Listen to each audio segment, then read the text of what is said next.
প্রখ্যাত কথাসাহিত্যিক সৈয়দ মুজতবা আলীর একটি রোমান্টিক গল্প। গল্পের আসরে স্বাগত জানাচ্ছি। আজকে পড়ে শোনাচ্ছি সৈয়দ মুজতবা আলীর বেঁচে থাকো সর্দি কাশি গল্পটি। ভয়ঙ্কর সর্দি হয়েছে। নাক দিয়ে যা জল বেরোচ্ছে তা সামলানো রুমালের কর্ম নয়। ডবল সাইজের বিছানার চাদর নিয়ে আগুনের কাছে বসেছি। হাঁচছি আর নাক ঝাড়ছি, নাক ঝাড়ছি আর হাঁচছি। বিছানার চাদরের অর্ধেকখানা হয়ে এসেছে। এখন বেছে বেছে শুকনো জায়গা বের করতে হচ্ছে। শীতের দেশ, দোর জানালা বন্ধ, কিছু খোলার উপায় নেই। জানালা খুললে মনে হয় গৌরীশঙ্করের চূড়াটি যেন হিমালয়ে ত্যাগ করে আমার ঘরে নাক গলাবার তালে আছেন। জানি একই রুমালে বারবার নাক ঝাড়লে সর্দি বেড়েই চললে, কিন্তু উপায় কি? দেশে হলে রকে বসে বাইরে গলা বাড়িয়ে দিয়ে সশব্দে নাক ঝাড়তুম। এ নোংরামির হাত থেকে রক্ষা তো পেতুমই। নাকটাও কাপড়ের ঘষায় ছড়ে যেত না। হঠাৎ মনে পড়ল পরশুদিন এক ডাক্তারের সঙ্গে অপেরাতে আলাপ হয়েছে। ডাক সাইটে ডাক্তার মনিক শহরের নাম করতে পারাটা চারটিখানি কথা নয়। যদিও জানি ডাক্তার করবে কচু, কারণ জার্মান ভাষাতেই প্রবাদ আছে, ওষুধ খেলে সর্দি সারে 7 দিনে, না খেলে 1 সপ্তাহে। তবু গেলুম তার বাড়ি। আমার চেহারা দেখে তিনি বুঝতে পারলেন ব্যাপারটা কি। আমি শুধালুম, সর্দির ওষুধ আছে? আপনার প্রথম এবং খুব সম্ভব শেষ ভারতীয় রোগীর একটা ব্যবস্থা করে দিন। আমার এক নাক দিয়ে বেরোচ্ছে রাইন, অন্য নাক দিয়ে ওয়ার্ডার। ডাক্তার যদিও জার্মান, তবু হাত দুখানি আকাশের দিকে তুলে ধরলেন ফরাসিস কায়দায়। বললেন, অবাক করলেন স্যার, সর্দির ওষুধ নেই? কত চান? সর্দির ওষুধ হয় হাজারো রকমের। বলে আমাকে পাশের ঘরে নিয়ে খুললেন লালকেল্লার সদর দরজার পরিমাণে এক আলমারি। চৌকো, গোল, কোমর কোটা, পেট ভারী, 52 রকমের বোতল শিশিতে ভর্তি। নানা রঙের লেবেল, আর সেগুলোর উপর লেখা রয়েছে বিকট বিকট সব লাতিন নাম। এবারে খানদানি ভিয়েনিজ কায়দায় কোমরে দুভাজ হয়ে বাউ করে বাঁ হাত পেটের উপরে রেখে ডান হাত দিয়ে তলোয়ার চালানোর কায়দায় দেরাজের এক প্রান্তে অবধি দেখিয়ে বললেন, বেছে নিন মহারাজ। কথাটা জার্মান ভাষায় চালু আছে, সব সর্দির দাওয়াই। আমি সন্দিগ্ধ নয়নে তার দিকে তাকালুম। ডাক্তার মুখ বেদন করে পরিতোষের ঈষৎ হাস্য দিয়ে গালের 2টি টোল খোলতাই করে দিয়েছেন। হাঁটা লেগে গিয়েছে 2 কানের ডগায়। একটা ওষুধের কটমটে লাতিন নাম অতি কষ্টে উচ্চারণ করে বললুম, এর মানে তো জানি নে। সদয় হাসি হেসে বললেন, আমিও জানি নে, তবে একটু জানি। ঠাকুরমা মার্কার কচু কেঁচু মেশানো দেশি দাওয়াই মাত্রেই লম্বা লম্বা লাতিন নাম হয়। শুধালুম, খেলে সর্দি সারে? বললেন, গলায় একটু আরাম বোধ হয়, নাকে সুরসুরিটা হয়তো একটু আধটু কমে। আমি কখনো পরক্ষরে দেখিনি, তবে প্যাটেন্ট ওষুধ নমুনা হিসেবে বিনা পয়সায় পাওয়া। তবে সর্দি সারে না, এ কথা জানি। আমি শুধালুম, তবে যে বললেন সর্দির ওষুধ আছে? বললেন, এখনও বলছি আছে, কিন্তু সর্দি সারে সে কথা তো বলিনি। বুঝলুম জার্মানি কান্ট হেগেলের দেশ। বললুম, যে বেমুর দেখবেন 57 রকমের ওষুধ, বুঝে নেবেন সে বেমু সারেন না। ততক্ষণে আবার আমি হাঁচ্চু আরম্ভ করে দিয়েছি। নাক চোখ দিয়ে এবার আর রাইন ওয়ার্ডার না, এবার পদ্মা মেঘনা। ডাক্তার ডজন 2 কাগজের রুমাল আর একটা ওয়েস্ট পেপার বাস্কেট আমার দিকে এগিয়ে দিলেন। ধাক্কাটা সামলে প্রাণ ভরে জার্মান সর্দিকে অভিসম্পাদ দিলাম। দেখি ডাক্তার আমার দিকে তাকিয়ে মিটিমিটি হাসছেন। আমার মুখে হয়তো একটু বিরক্তি ফুটে উঠেছিল। বললেন, সর্দি কাশির গুণও আছে। আমি বললাম, কচি হাতি ঘণ্টা। বললেন, তর্জমা করে বলুন। আমি বললাম, কচুর লাতিন নাম জানি না, হাতি হলো এলিফ্যান্ট আর ঘণ্টা মানে গ্লকে। মানে? আরে বুঝে দরকার নেই, এগুলি কটু বাক্য। আকাশবাণী হানি বুড়ো যুগল বললেন, হাতি আর ঘণ্টা গালাগাল হয় কি করে? একটা গল্প শুনবেন, সঙ্গে গরম ব্রান্ডি। আমি বললাম, প্রথমটাই চলুক, মিক্স করা ভালো নয়। ডাক্তার বললেন, আমি ডাক্তারি শিখেছি বার্লিনে। বছর তিনেক প্র্যাকটিস করার পর একদিন গিয়েছি স্টেশনে বন্ধুকে বিদায় দিতে। ফেরার সময় স্টেশন রেস্তোরাঁয় ঢুকেছি একটা ব্রান্ডি খাবো বলে। ঢুকেই থমকে দাঁড়ালাম।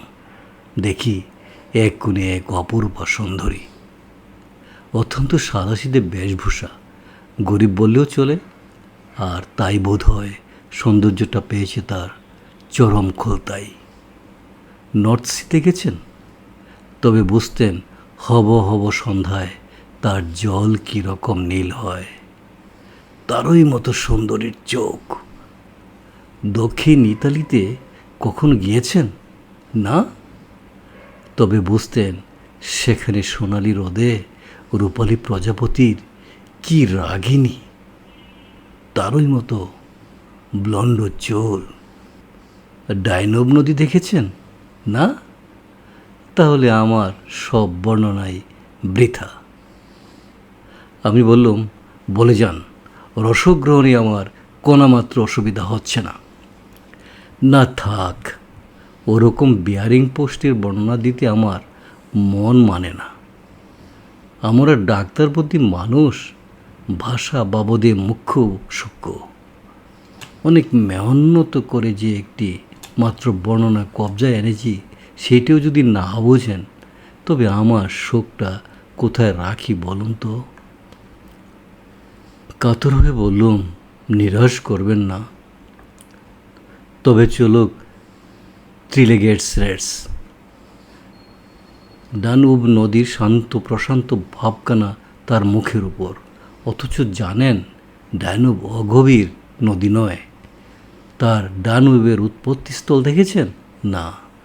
তাহলে বুঝতেন সেখানে তন্নঙ্গে ডানুব যেরকম লাজুক মেয়ের মতো এঁকে বেঁকে আপন শরীর ঢাকতে ব্যস্ত, এ মেয়ের মুখে তেমনই ছড়ানো রয়েছে লজ্জায় কেমন যেন আঁকু পাকু ভাব। এই লজ্জার ভাবটার উপরে আমি বিশেষ জোর দিতে চাই, কারণ আপনি নিশ্চয়ই লক্ষ্য করেছেন লজ্জা শরম বলতে আমরা যা কিছু বুঝি সেসব মধ্যযুগের পুরনো গল্প থেকে। বেয়াত্রিচে দান্তেকে দেখে লাজুক হাসি হেসেছিলেন, আমরা তাই নিয়ে কল্পনার জাল বুনি। আজকের দিনে এসব তো আর বার্লিন শহরে পাওয়া যায় না। মধ্যযুগের নাইটদের শিবালরি গেছে, আর যাবার সময় সঙ্গে নিয়ে গিয়েছে মেয়েদের মুখ থেকে সব লজ্জা, সব ব্রীড়া। কিন্তু আপনার দেশে নিশ্চয়ই এখনও মধুর সেই জিনিসটি দেখতে পাওয়া যায়। তার চেয়েও নিশ্চয় আপনার দেশে লোক এখনও অগ্রপশ্চাৎ বিবেচনা না করে প্রথম দর্শনেই প্রেমে পড়ে। তাই আপনি বিশ্বাস করবেন, কিন্তু আমি নিজে করতে পারিনি। কি করে আমার তখন মনে হলো এ মেয়েকে না পেলে আমার চলবে না। হাসলেন না যে? তার থেকে বুঝলুম আপনি কি ওয়াকিবহাল। আপনি আমাকে বিশ্বাস করতে পেরেছেন, কিন্তু জার্মানরা আমার এই অবস্থার কথা শুনে হাসে। আর হাসবে নাই বা কেন? চেনা নাই, শোনা নেই। বিদ্যা বুদ্ধিতে মেয়েটা হয়তো অফিস বইয়ের চেয়েও কাকাট, হয়তো মাতালদের আড্ডার বিয়ার বিক্রি করে পয়সা কামায়, কিংবা এও হতে পারে যে তার বিয়ে হয়ে গিয়েছে। এসব কোনো কিছুর তথ্য তালাশ না করে এক ঝটকায় মনস্থির করে ফেলা এ মেয়ে না হলে আমার চলবে না। আমি কি খামখেয়ালির চেঙ্গিস খান না হাজারো প্রেমের ডন জুয়ান? ভাবছি আমার মাথার চুল ছিঁড়ছি, কোন অজুহাতে, কোন অছিলায় এর সঙ্গে আলাপ করা যায়।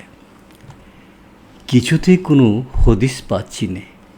আমাদের মাঝে তিনখানা মাত্র ছোট্ট টেবিলের যে উত্তাল সমুদ্র, সেটা পেরিয়ে ওর কাছে পৌঁছবে কী প্রকারে?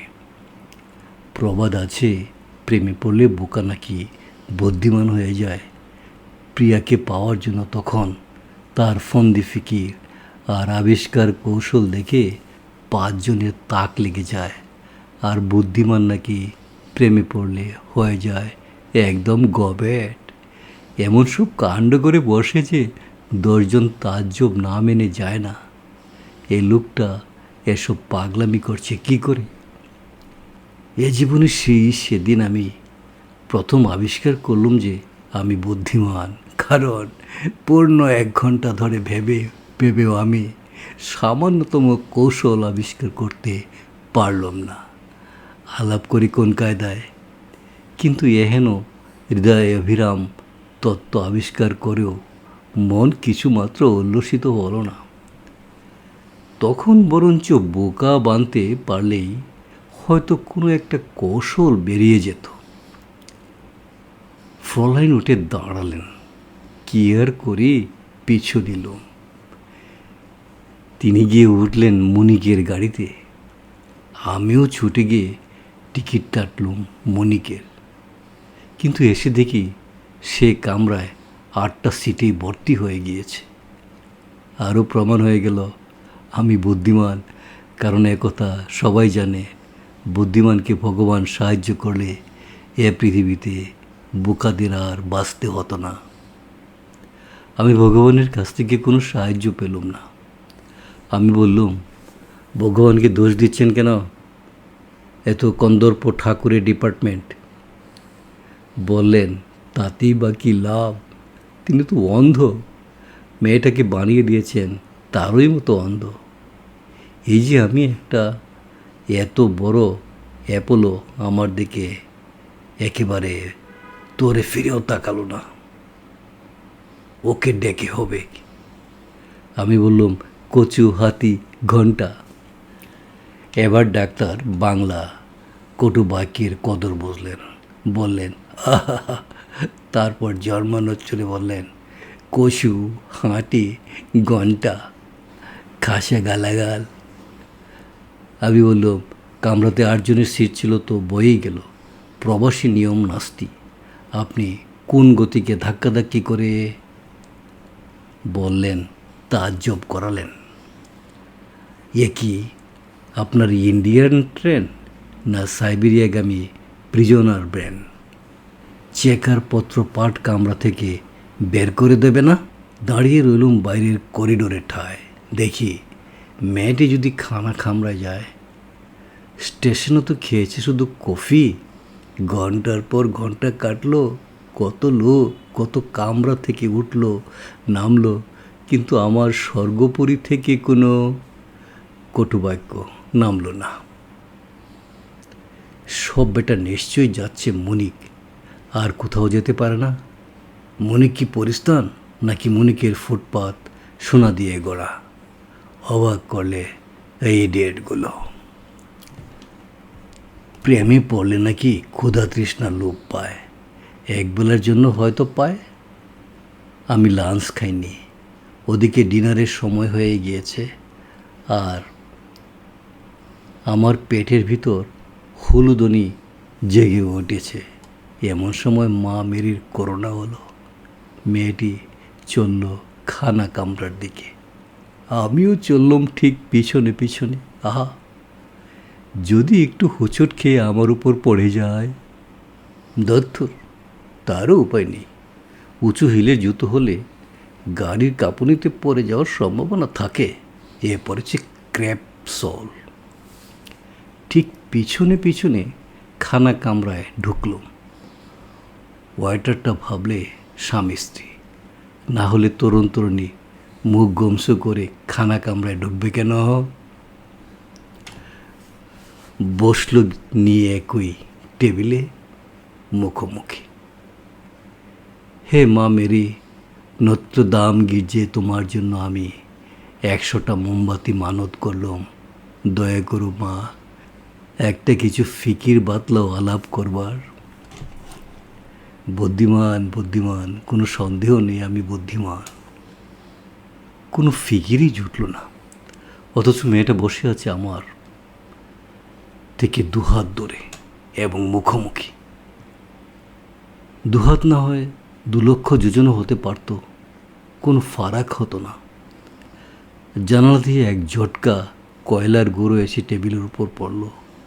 মেয়েটি ভুরু কুঁচকে সেদিকে তাকাতেই আমি ঝুঁটিতে জানালা বন্ধ করতে গিয়ে করে ফেললাম আরেক কাণ্ড।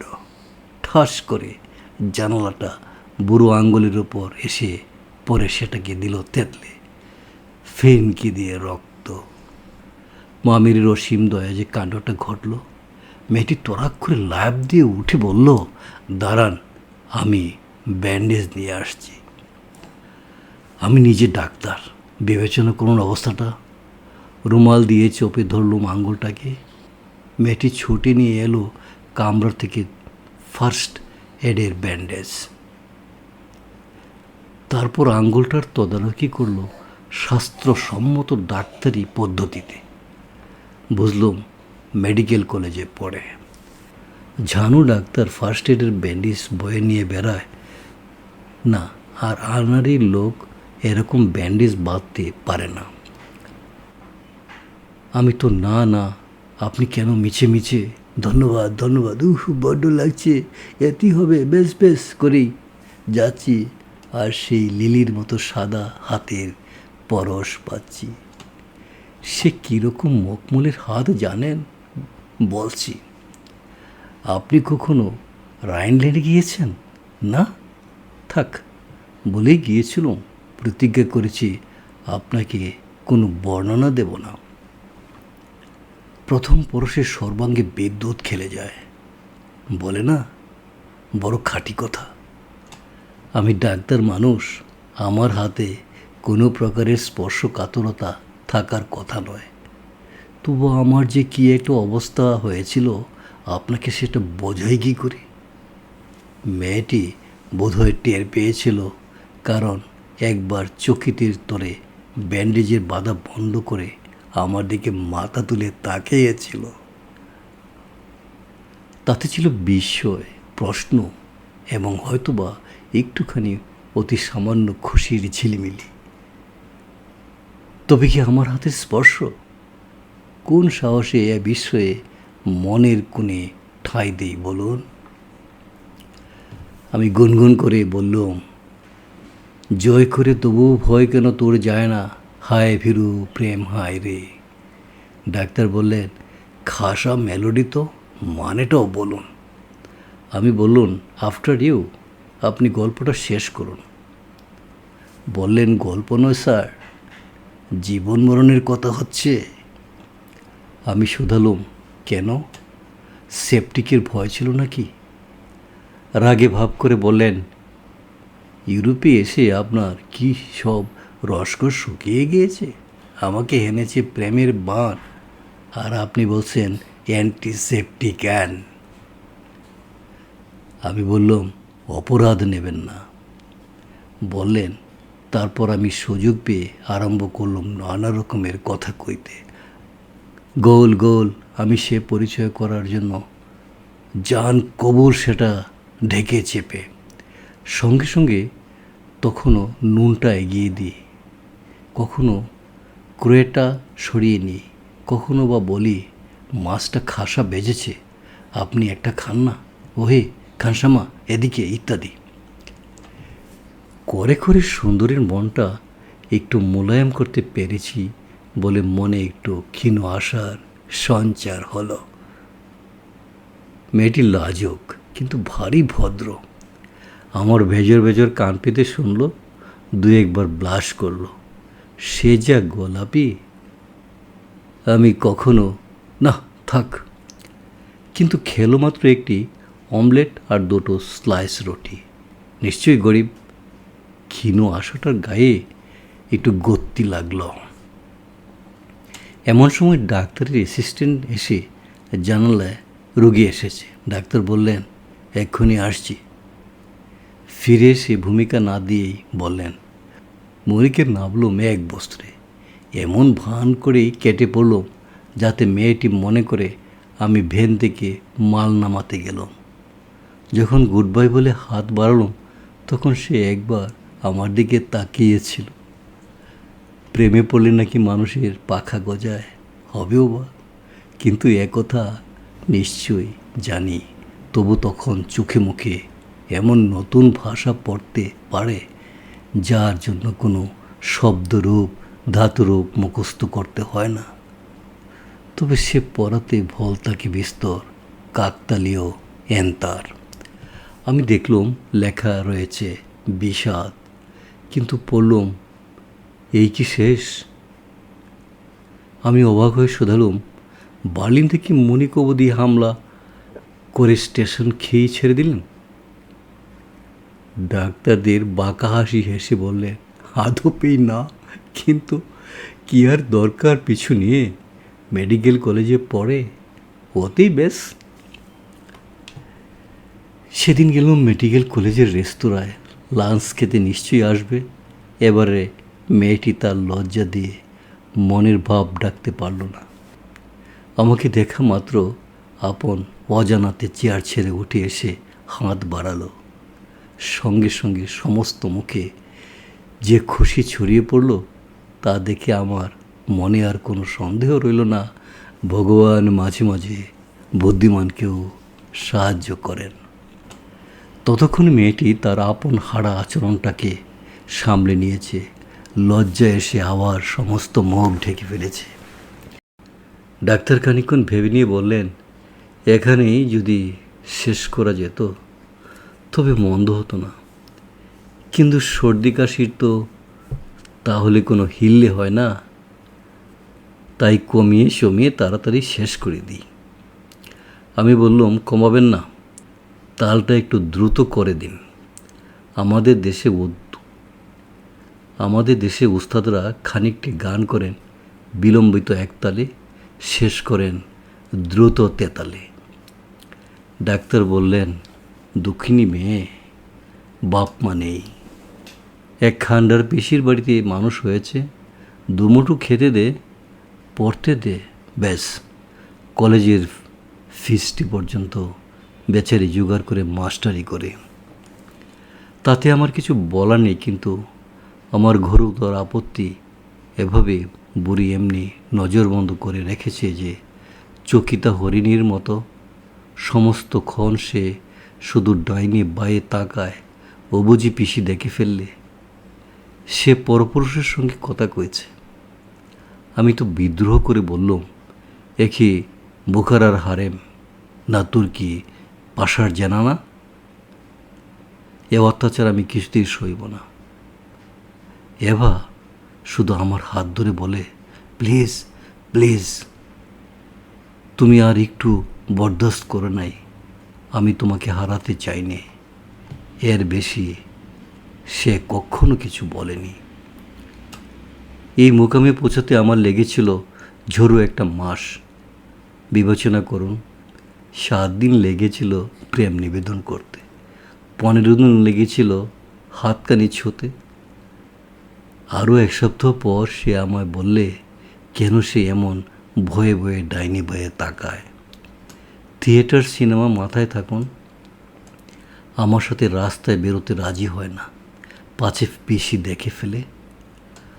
আমি একদিন থাকতে না পেরে বললাম, তোমার পিসির কি কুইন্টো প্ল্যান্ট আছে নাকি যে তারা মনিকের সব স্ট্র্যাটেজিক পয়েন্টে দাঁড়িয়ে তোমার উপর নজর রাখছে? উত্তরে সে কাতর সুরে বললে, প্লিজ প্লিজ। যা কিছু আলাপ পরিচয় ঘনিষ্ঠতা আত্মীয়তা সব ওই কলেজের রেস্তোরাঁয় বসে, সেখানে ভিড় সার্ডিন টিনের ভিতর মাছের মতো, চেয়ারে চেয়ারে ঠাসাঠাসি, কিন্তু তার হাতে যে হাতখানা রাখবো তারও উপায় নেই, যদি কেউ দেখে ফেলে।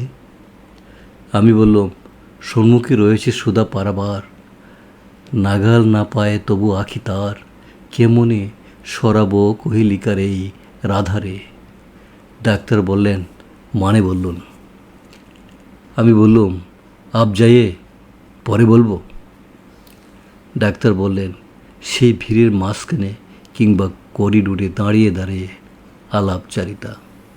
করিডোরে কথা কওয়া যায় প্রাণ খুলে, কিন্তু তবু আমি রেস্তোরাঁর ভিতরেই পছন্দ করতাম বেশি, কারণ সেখানে দুই বাত কচিত কখনোই আবার তার ছোট্ট জুতোটি দিয়ে আমার পায়ের উপর চাপ দিত। তার মাধুর্য আপনাকে কি করে বোঝায়? এভাগে পরে নিবিড়তর করে চিনেছি, কিন্তু সেই পায়ের চাপ যে আমাকে কত কথা বলেছে, কত আশ্বাস দিয়েছে, সেটা কি করে বোঝায়? হয়তো তার চেনা চোখ, এক ছোকরা স্টুডেন্ট এসে হাসি মুখে তাকে দুটি কথা বললে, অত্যন্ত হার্মলেস, কিন্তু আমি হিংসায় জর্জর। টেবিলের উপর রাখা আমার হাত দুটো কাঁপতে আরম্ভ করেছে। আমি আর নিজেকে সামলাতে পারছি না। এমন সময় সেই প্রায়ের মৃদু চাপ, সব সংশয়ের অবসান, সব দুঃখ অন্তর্ধান। ডাক্তার বললেন, তাই আমার দুঃখ আর বেদনার অবধি রইল না। এই বিরাট মনিক শহরে লক্ষ লক্ষ নরনারীর নিবৃতে মনের ভার নামাচ্ছে। নিষ্ঠুর সংসারের লড়বার শক্তি একে অন্যের সংঘর্ষক স্পর্শ শোক থেকে আহরণ করে নিচ্ছে, আর আমি তারই মাঝে এমন কিছু করে উঠতে পারছি না যাতে করে এভাকে অন্তত একবারের মতো কাছে টানতে পারি। শেষটা আর সইতে না পেরে একদিন এভাকে কিছু না বলে ফিরে গেলাম বার্লিন। সেখান থেকে লিখে জানালাম, ওরকম কাছে থেকে না পাওয়ার দুঃখ আমার পক্ষে সহ্য করা অসম্ভব হয়ে উঠেছে। আমার নার্ভস একদম গেছে। তোমার কাছ থেকে বিদায় নিয়ে আসা আমার কিছুতেই হয়ে উঠত না। তোমার মুখের কাতর ছবি আমার চলে আসার সব শক্তি নষ্ট করে ফেলত। আমি বললাম, আপনি তো দারুণ লোক মশাই। তবে হ্যাঁ, আপনাদের নিশ্চয়ই বলেছেন, কড়া না হলে প্রেম মেলে না। ডাক্তার বলেন, ঠিক উল্টো, কড়া হতে পারলে মনিক থেকে পালাতাম না। পলায়ন জিনিসটাই কি বীরের লক্ষণ? তা সে কথা থাক। উত্তর পেলাম সঙ্গে সঙ্গে। সে চিঠিটা আমি এতবার পড়েছি যে তার ফুল স্টপ কমা পর্যন্ত আমার মুখস্থ হয়ে গিয়েছে। এবং তার চেয়েও বড় কথা, সে চিঠিটির বক্তব্য আমার কাছে সম্পূর্ণ অবিশ্বাস্য ঠেকল। আপনাদের দেশে অবিশ্বাস্য বলে কোনো জিনিস নেই। ভিখারিকে মাথায় তুলে নিয়ে আপনাদের দেশে হাতি হামেশাই রাজা বানায়, কিন্তু জার্মানিতে সেরকম ঐতিহ্য নেই। চিঠিতে লেখা ছিল, বেশি লিখব না, আমারও অসহ্য হয়ে উঠেছে। তাই স্থির করেছি, তোমার ইচ্ছা মতো তোমায় আমায় একবার নিবৃত্তি দেখা হবে, তারপর বিদায়। যতদিন পিছিয়ে আছেন ততদিন আমি আর কোনো পন্থা খুঁজে পাচ্ছি না। তুমি আসছে বুধবার দিন আমাদের বাড়ির সামনের ফুটপাতে অপেক্ষা করো, আমি তোমাকে আমার ঘরে নিয়ে আসব।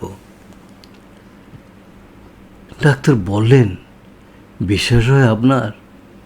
যে মেয়ে পিসির ভয়ে আমার সঙ্গে কলেজের রেস্তোরাঁ বাইরে যেতে রাজি হতো না, সে আমাকে ডেকে নিয়ে যাচ্ছে আপন ঘরে। আমি বললাম, পিরিতি সায়রে ডোবার পূর্বে যে রাধা সাপের ছবিমাত্র দেখে অজ্ঞান হতেন, সেই রাধাই অবিসারে যাওয়ার সময় আপন হাত দিয়ে পথের পাশের সাপের ফনা চেপে ধরেছেন, পাছে সাপের মাথার মণির আলোকে কেউ তাঁকে দেখে ফেলে। ডাক্তার বললেন, তাই বটে, তবে কিনা আমি রাধার প্রেম কাহিনী কখনো পড়িনি। সে কথা থাক। আমি মনিক পৌঁছলাম বুধবার কি সন্ধ্যার দিকে। কয়লার গরুর সর্বাঙ্গ ডেকে গিয়েছিল বলে ঢুকলুম একটা পাবলিক বাথে স্নান করতে।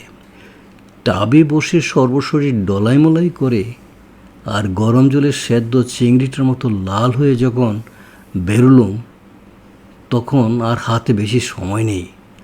অথচ গরম টাপ থেকে ওরকম হুট করে ঠান্ডায় বেরোলে যে সঙ্গে সঙ্গে জপ করে সর্দি হয় সে কথাও জানি। চানটা না করলেও যে হতো সে তথ্যটা বুঝতে পারলাম রাস্তায় বেরিয়ে, কিন্তু তখন আর আফসোস করে কোনো ফায়দা নেই। সেই ডিসেম্বরের শীতে চললুম এবার বাড়ির দিকে, মা মেরির উপর ভরসা করে যে এ যাত্রায় সর্দিটা নাও হতে পারে। আমি বললুম, আপনার বাংলায় বলি দুগ্গা বলে ঝুলে পড়লুম। ডাক্তার বললেন, 11:30টার সময় গিয়ে দাঁড়ানো এবার বাড়ির সামনের রাস্তায়। টেম্পারেচার তখন শূন্যেরও নিচে। আপনাদের পাগলা ফারেনহাইটের হিসেবে 32-এর ঢের নিচে।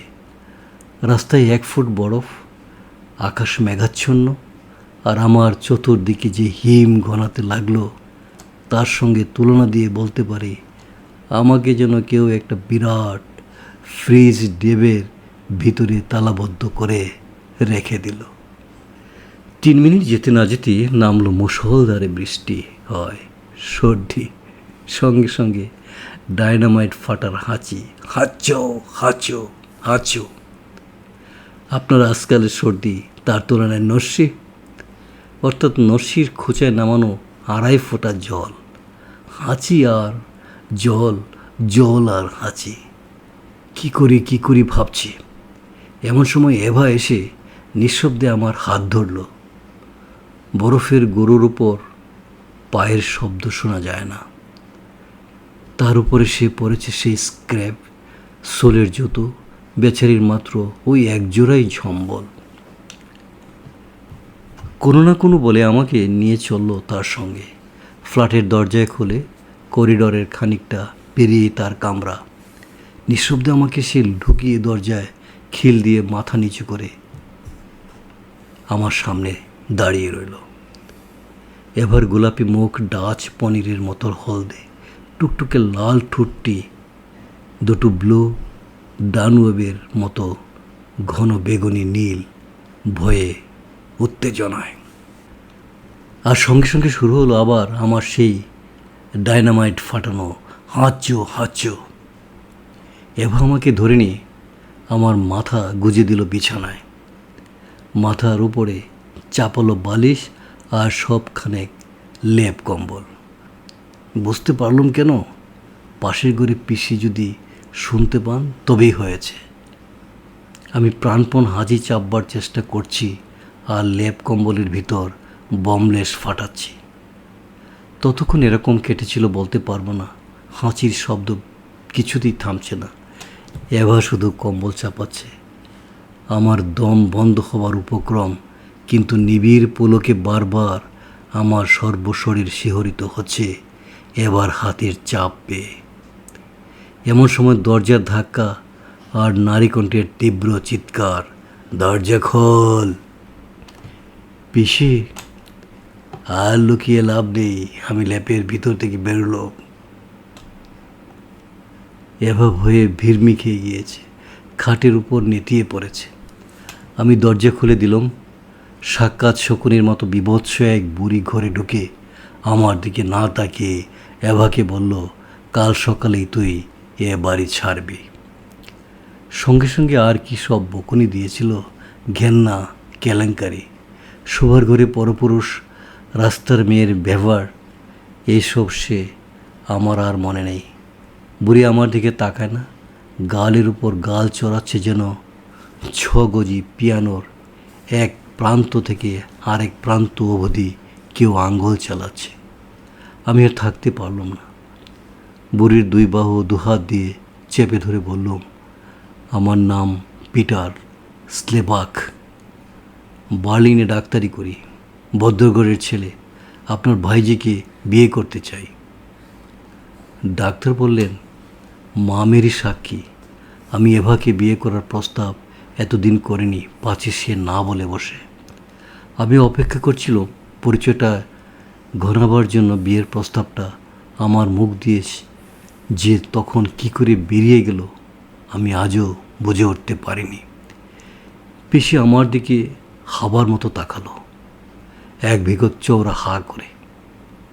পাকা 2 মিনিট তার লেগেছিল ব্যাপারটা বুঝতে। তারপর ফুটে উঠল মুখের উপর খুশির পয়লা ঝলক। সেটা দেখতে আরও বীভৎস। মুখের কুঁচকানো এবড়ো থেবড়ো গাল, ভাঙাচোরা নাক, গোল ছোট যেন আরও বিকৃত হয়ে গেল। আমাকে জড়িয়ে ধরে কী যেন বলল, ঠিক বুঝতে পারলাম না। তারপর হঠাৎ আমাকে ছেড়ে দিয়ে ছুটল করিডোরের দিকে, চিৎকার করে কাকে যেন ডাকছে। এবার তো কোনো অচৈতন্য। বুড়ি ফিরে এলো বুড়োকে নিয়ে। বুড়ো ব্যাপারটা বুঝে নিয়েছে চট করে। তার চেহারায় খুশির পিছনে দেখলুম সেই ভীত ভাব। এবার মুখে যেটা অষ্টপ্রহর লেপা থাকে, বুঝলুম পিসির দাপটে এবারের সকলেরই কণ্ঠশ্বাস। মনে হলো বুড়ো খুশি হয়েছে এবারের অত্যাচার থেকে নিষ্কৃতি পেয়েছে তার জন্য। হায়, তার তো নিষ্কৃতি নেই।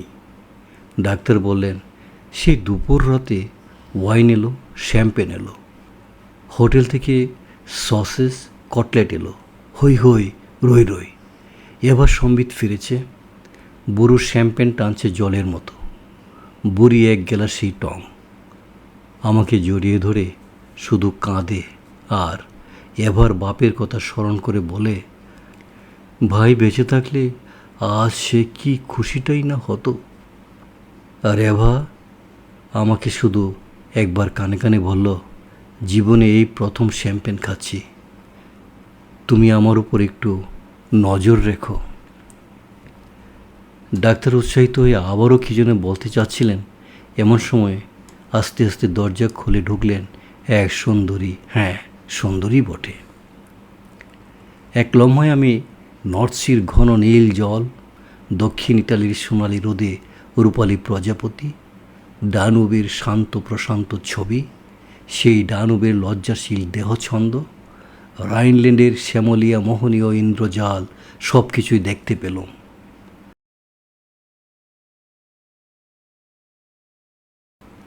আর সে কি লাজুক হাসি হেসে আমার দিকে তিনি হাত বাড়ালেন। আমি মাথা নিচু করে ফরাসিস কায়দায় তার চম্পক করাঙ্গুলি প্রান্তে উষ্ঠ স্পর্শ করে মনে মনে বললুম, বেঁচে থাকো সর্দি কাশি চিরজীবী হয়ে, বেঁচে থাকো, বেঁচে থাকো সর্দি কাশি চিরজীবী হয়ে, বেঁচে থাকো সর্দি কাশি চিরজীবী হয়ে তুমি।